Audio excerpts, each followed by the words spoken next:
Does your dive gear matter? Customization is the key to comfort. By Brent Durand. If you walk into the ocean often enough, you can tell you're wearing a new wetsuit by the time your legs are submerged. I have a propensity to push wetsuits a few dives or a few surfs too long, and I always notice the difference between an old and a new wetsuit in these first few steps. Water doesn't find its way inside, and the wetsuit materials feel soft and springy as the ocean presses your legs. I've bought several new wetsuits and found myself thinking, why did I wait so long? New divers don't always understand the scuba equipment choices they have at their disposal. They're not familiar with the brands or why one version of gear is better than another. If you're purchasing gear, your best choice is usually to listen to the recommendation of an instructor or point of contact at the dive shop. This approach is perfect when buying your first scuba kit. Over time, you gain more experience and log more hours in your gear. You learn what type of diving you prefer and develop more personal preferences. You also develop the ability to feel the difference between gear features. This is the time to start evaluating your gear to decide if you will be more comfortable, more effective, or simply have more fun by changing some of the elements. Your mask is a great place to start.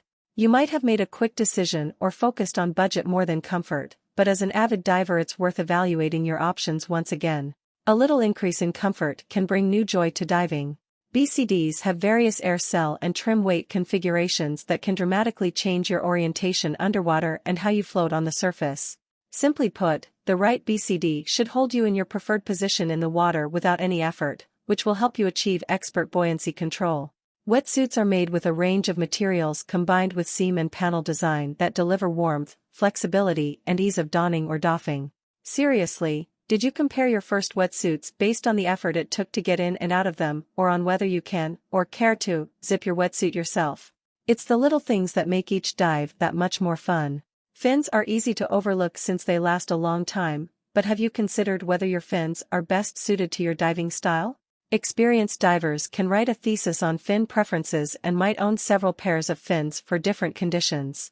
Some key considerations are whether your legs fatigue during dives and whether you feel efficient when kicking, whether on the surface, during the dive or using specialized techniques like the frog kick.